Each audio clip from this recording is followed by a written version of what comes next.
Today, we're taking it down, and we can, you know. To keep reminding me that that's like killing me and certainly her daughters.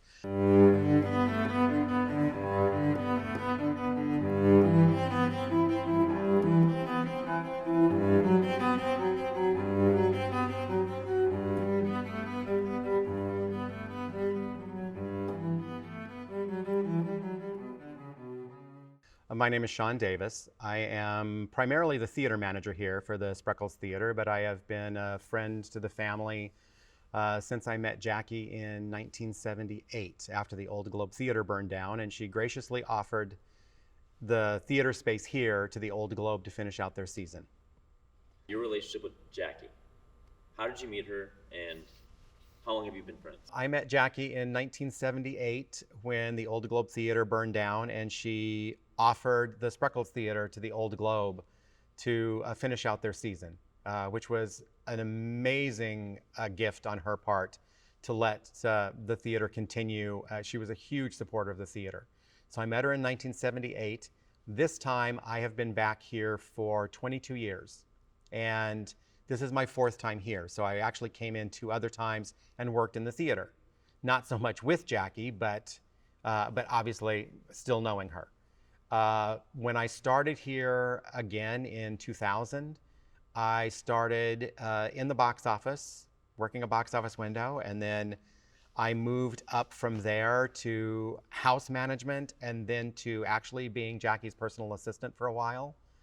And then moving on up into actual theater management where I ran the whole place. So Jackie and I have known each other for a long, long time. And we really developed a really close friendship. And I am really happy to say that for a lot of the stuff that I know, and especially Jackie had amazing business skills.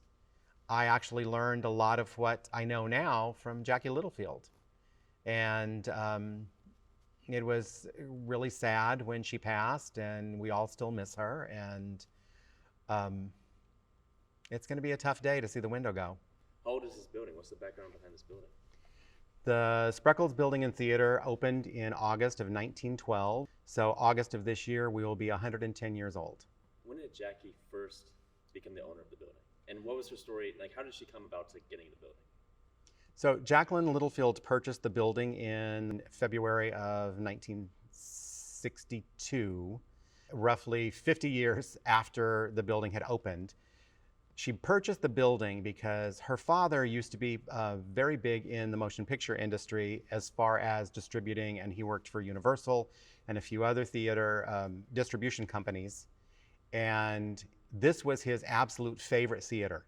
So her family actually held the lease on just the theater from quite early on, once the motion pictures came in.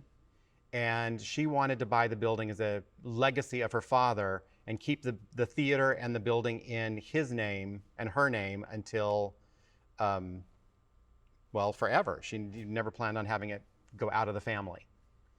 So she had owned it for, let's see, just about 57 years when she passed.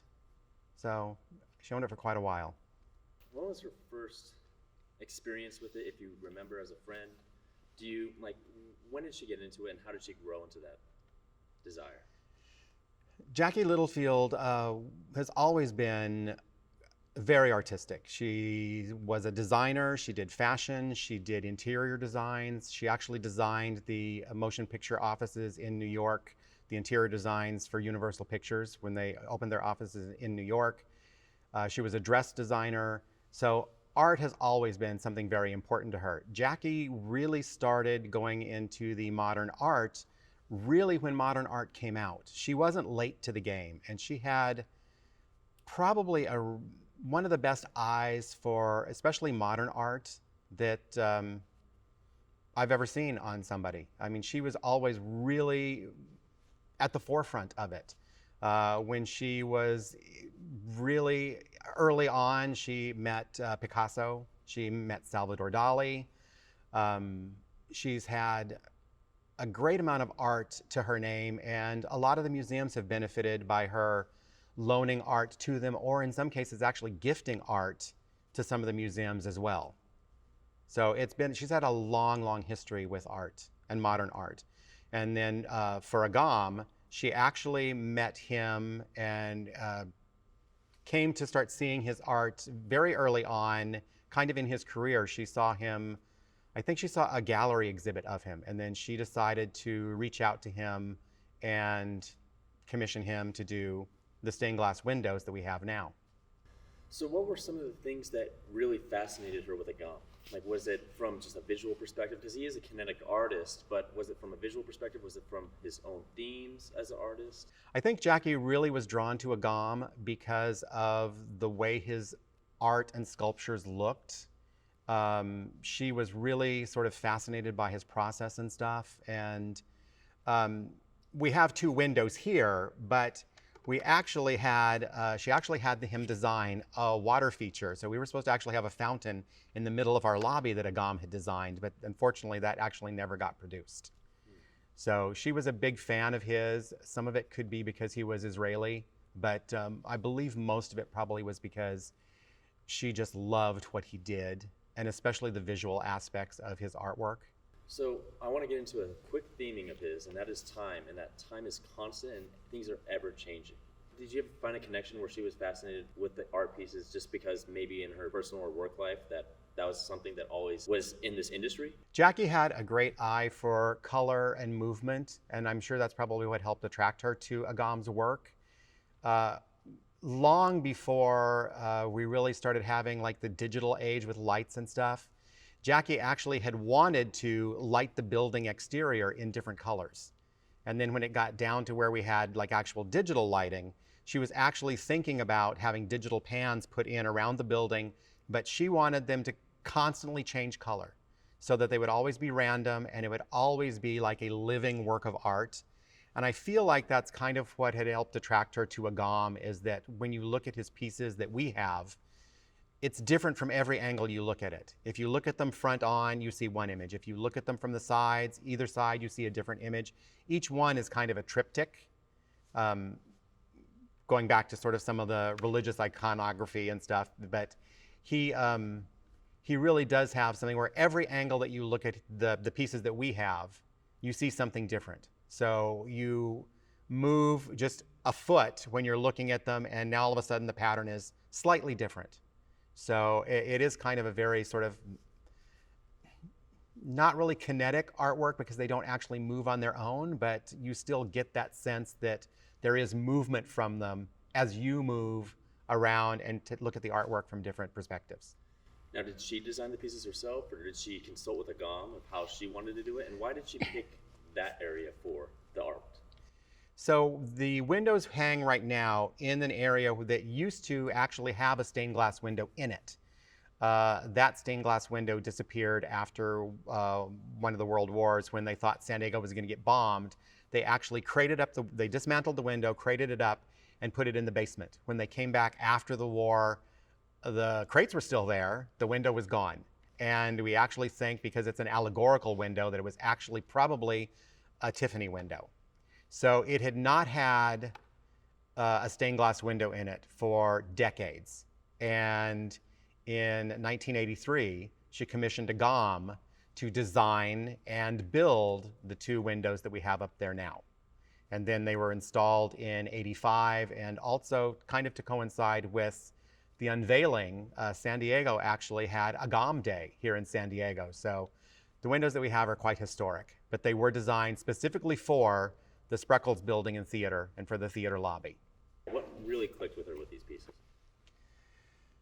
I think the thing that really drew Jackie to these pieces was the color, the movement when you move around, and just the impact of it. Jackie really had an eye for combining, in this case, an old grand building with new and modern art. She really liked things like that. One of her favorite sayings when anybody would talk to her about trying to buy the building and theater, and they always said that they wanted to remodel and redo the theater and make it more modern, is she would always say, "Would you take a knife to a Picasso?" That was one of her favorite things to say about this. And basically, I think pretty much everybody knew at that point that they were shot down as far as trying to get the theater away from her. She really, it took her several attempts to actually purchase the theater and the building. So, and she really bought the building just to have the theater. I'm sure she probably, if she could have just bought the theater and kept that, she might not have bought the building. She might have just stuck with the theater, but it was a big deal to her, and especially combining something old and something new and breathing a fresh life into it really resonated with her. Today, we're taking it down, and we can, You're reminding me that that's like killing me and certainly her daughters. Well, yeah, I was gonna say, like, what was it like bringing it up, and are you gonna miss it? And that's what Well, I wasn't here when they brought it up, so as far as the installation and stuff goes, I don't really know much about that. There are photos and stuff, but that's about it. That's about all we have. Are you sad to see it go? Yeah. So, okay. That's a little tough for kind of all of us because we've always looked at the theater here as being the heart of the building. And Jackie looked at it the same. And because this Agam window was commissioned and basically designed specifically for the theater entrance, and since it was Jackie's, it really feels like today that we are kind of losing the heart of the building. And I think I can speak for some of the family as well that they all feel the same, that the window really is a tribute and legacy of Jacqueline Littlefield and their mom. And especially for San Diego, it's really going to be sad to see it go because a lot of San Diegans know the Spreckels Theater, but they don't know that the history and how amazing this window is. And it's going to be a little difficult to look at it at the end of the day and see nothing up there, except, maybe plywood or something. Did Agam ever come here? Did he ever visit the place? That I don't know. So this is before you, Yeah. then when they met, okay. To my knowledge, Agam did not come. I don't think he even came. I don't know if he came for the unveiling or not. That might be in the news article, though. Okay. Which Karen will get to you guys. And then, do you have anything to say to the new owners of the piece? Do you have anything that you would like to tell them about the piece? For the potential new owners of the piece, I hope it brings you as much joy as it has everybody here in San Diego for, well, let's see, 85 for the last 37 years. I really hope that it continues on and your stewardship of it makes other people enjoy it just as much as we have.